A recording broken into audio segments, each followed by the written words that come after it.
Hey guys, welcome back to the channel. Today I thought I'd share with you my Epiphone Les Paul Custom Jerry Cantrell Signature Wino.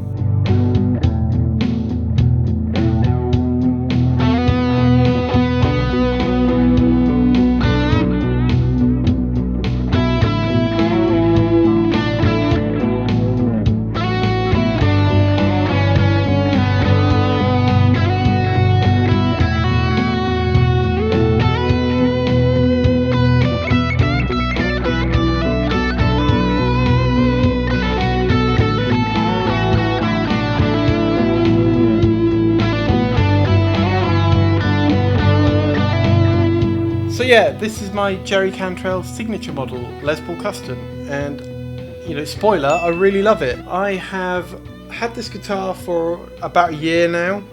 I've always been a Les Paul Custom fan.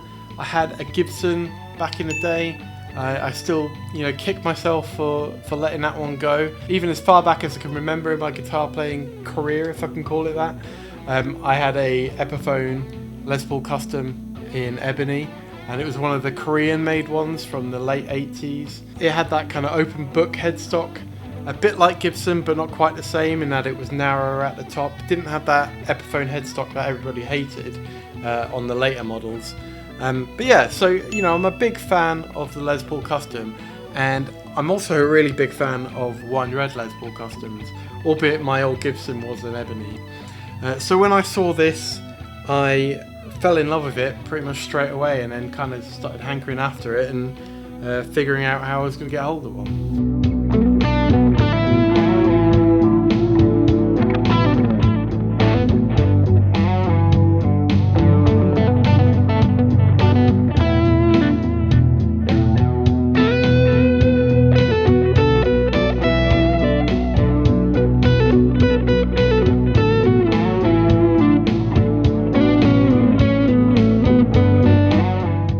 So before we talk about specs and everything, if you are enjoying the video, if you are enjoying the content on the channel, please do consider subscribing to the channel and liking the video. It really does help. Cheers.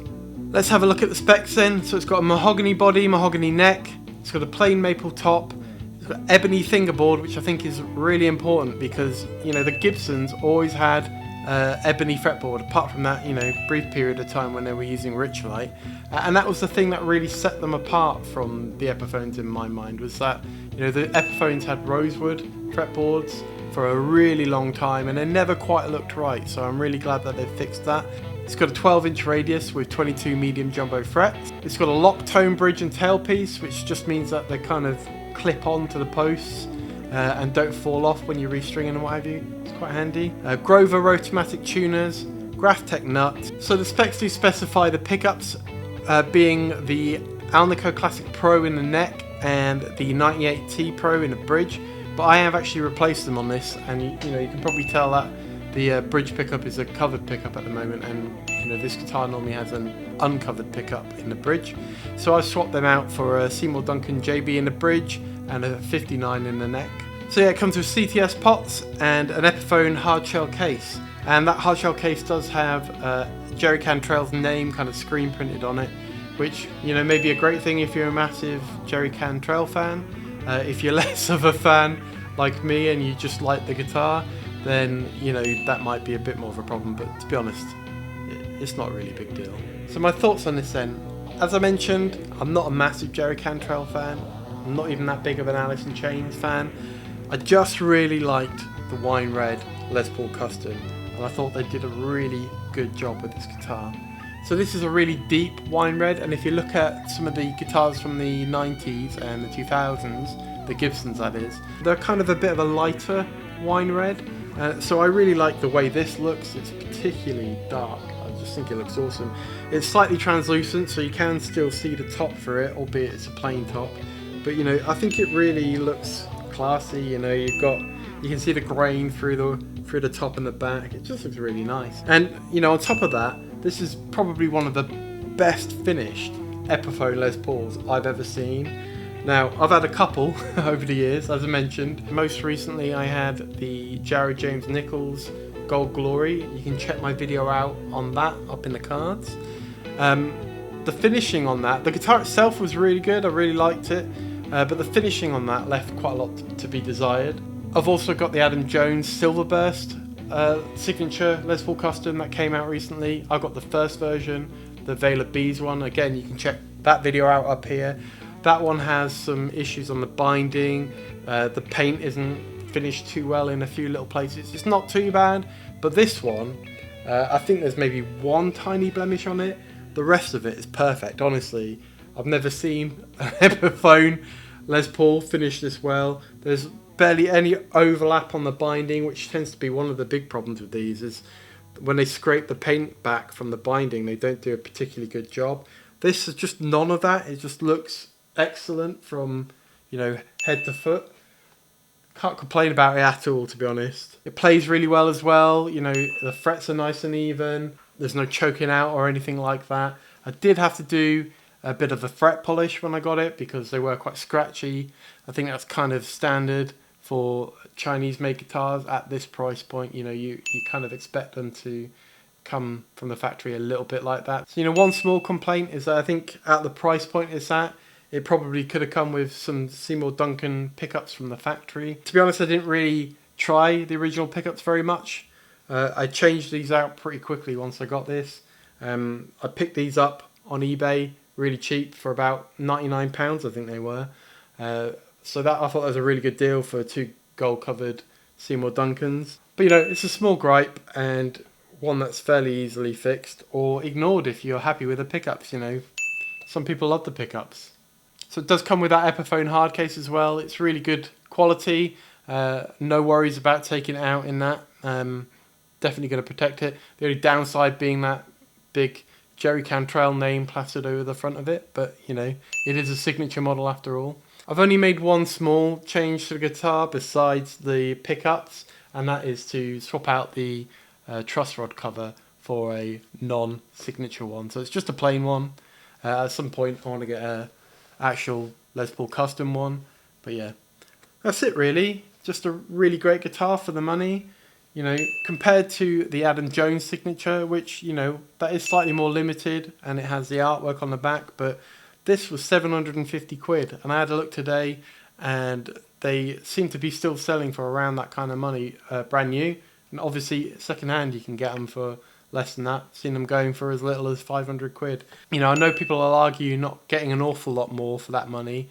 If you're a big Jerry Cantrell fan, maybe it means a lot to you, but if you're not, then really all you're getting is that hard case that's different from the regular Les Pauls. But for me as well, it's the colour, because they just don't do wine red in a regular run of Les Paul Customs. So yeah, I'll do a little demo, play you some sounds, probably do a little demo loop and noodle over it.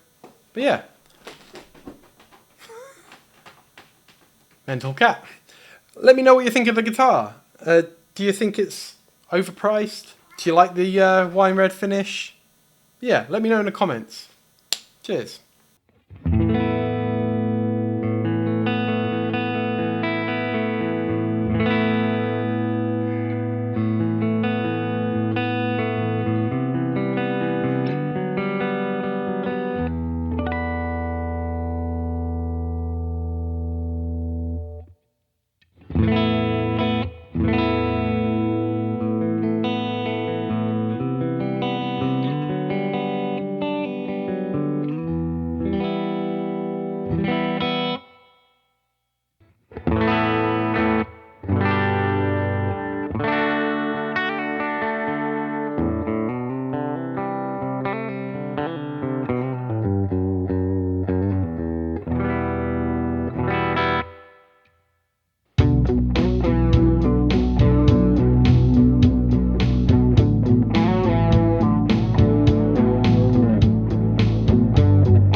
Well, if you did make it all the way to the end of the video... Oh, here's a cat. Come here. Come on. Well, if you made it all the way to the end, thanks so much for watching. Really appreciate it. And so does the cat, don't you, Niska? Yep. Yep, that's a yes. If you do fancy checking out any more of my videos, consider watching this video of the Halcyon Green Overdrive I put out recently. But yeah, thanks again, and I'll catch you in the next one. Cheers. You're going to be in a video.